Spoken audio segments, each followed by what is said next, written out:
voilà soxna Awa Dione di sœur ci Gris Bordeaux xam naa dañuy dem jege Cheikh Tidiane Diouf parce que moom dafa bokk ci la coalition Sàmm Sa Kàddu on va essayer de la joindre mais aussi dénk ko suñu micro mu daal di wax moom mi nga xamante ni voilà xam naa certainement il va prononcer sur la question. ci Yewwi Askan Wi yéen a àndoon di xeex pour que Barthélémy Dias waaw xam nga moom laa wax sànq man du ma dugg ci commentaire yi ak interprétation dañuy xeex wala xeexuñu man li ma yitteel mooy xool ndax destitution bi méngoo na ak li loi wax est-ce que destitution bi jaar na yoon bi ñu xoolee wax nga ko sànq nguur gi fi ne woon destitué wuñ ko nguur gi fi nekk destitué ko maintenant est-ce que destitution bi jaar na yoon compte tenu du règlement intérieur de l'Assemblée nationale et de la Constitution de la République du Sénégal am nañu droit destituer ko puisqu'il y a eu un jugement définitif au niveau de la Cour suprême maintenant dire que dañ koy xeexuñu ko ku ci nekk mën nga def sa interprétation Barthélémy il fait partie de la coalition Sàmm Sa Kàddu bi nga xam ne nii ci la bokk moom ci la ñu ma falee député lépp loo xam ne nii war na ci ñu défendre ko danañ ko défendre waaye su fekkee ne loi dafa wax décision boo xam ne nii jël nañ ko méngoo ak loi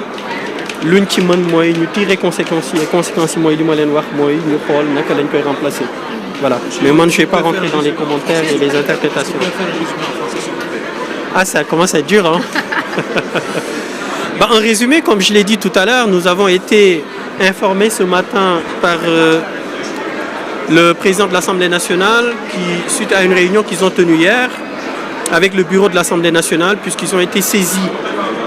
par le ministre de la Justice demandant la destitution de l'honorable député Barthélémy Dias suite à sa condamnation définitive par la Cour suprême sur l'affaire Ndiaga Diouf. Nous avons constaté effectivement que cette affaire ne date pas d'aujourd'hui, elle date d'il y a quelques années et que le régime sortant n'avait pas demandé, n'avait pas fait le ministre de la Justice du régime sortant n'avait pas fait la demande pour la destitution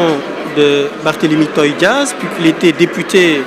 lors de la 14e législature. Mais nous constatons que ce régime-ci l'a fait. Et ce qui m'importe le plus, ce n'est pas d'entrer dans les commentaires ou les interprétations politiques. Certes, je suis politique,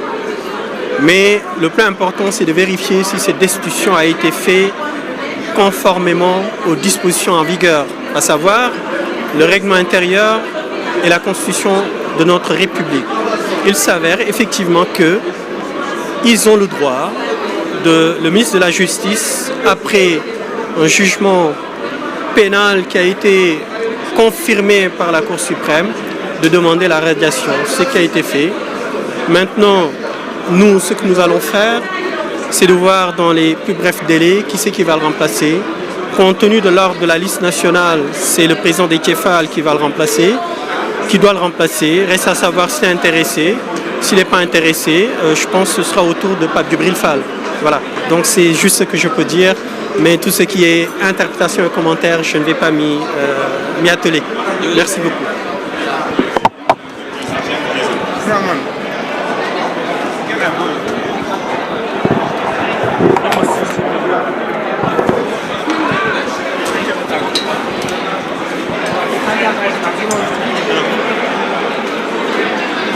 voilà mbokk yi nga xamante ni voilà yéen ñuy topp dañuy continuer di jël li nga xamante ni moom mooy réaction ñu jéem a jege li nga xamante ni moom mooy Ayib Daffé bi nga xamante ni moom mooy président groupe parlementaire fi nga xamante ni moom mooy Waspi. Parce que je n'ai pas encore vu le recours dont il parle donc dès qu'on verra le recours on pourra. Merci.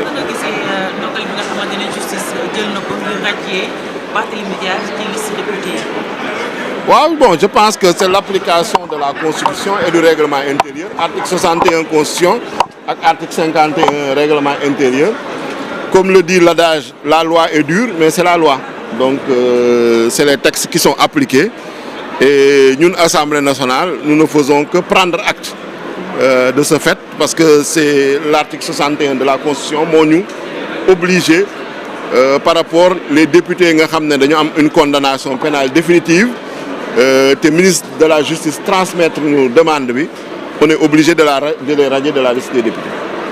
Maodo dafa jàpp ni gaawtu dafa ci am ak acharnement. waaw bon xalaatam la bon c'est un opposant aussi hein donc ils ont le droit de dire ce qu'ils pensent mais yaakaar naa ni koo xam ne condamnation effective na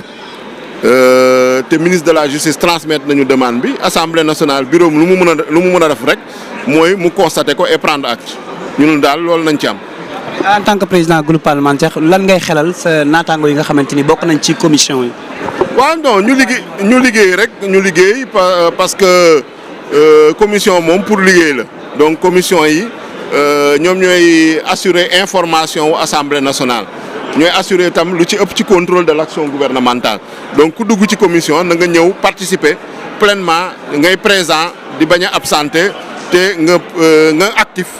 voilà donc jàpp ci liggéeyu commission bi quel que soit nga nekk membre simple nga nekk membre du bureau merci jërëjëf. Ayib Daffé président groupe parlementaire bu li nga xamante ni moom muy Ayib Daffé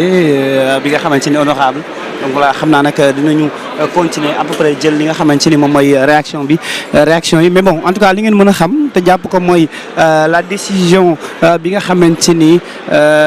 Assemblée nationale en tout cas jël na ko mooy la radiation quand même de ki nga xamante ni moom mooy Barthélémy Diaz génne ko ci député bi nga xamante ni daanaka moom la doon donc ñun nag dinañu jéem a xool sinon dañuy jéem a jubali sax pourquoi pas ci kanam fi nga xamante ni moom mooy la mairie de Dakar donc dem jëli li nga xamante ni moom mooy agents municipaux yi ban gis-gis lañ am ci mbir mi ci seen njiit li nga xamante ni en tout cas ñenn jàpp nañu Pape Djibril Fall moom moo koy remplacer pourquoi parce que ki nga xamante ni moom mooy Déthié Fall dafa démissionné woon donc Pape Djibril Fall la ñuy xalaat ñenn ñi sax ni ñu jàpp ni xëy na mën na nekk moom pour mbokk internet yi nga xamante ni voilà yéen ñuy topp di leen fàttali ni daanaka nag li ñu dese bariwul pour ñu daal di boucler li nga xamante ni voilà moom mooy reportage bi voilà le juriste Amadou Ba mi ngi ne xam naa nag dinañu ko jéem a rapprocher pourquoi pas bu jegee ñu dégg ko daal koy dénk li nga xamante ni voilà moom mooy suñu kaddu donc.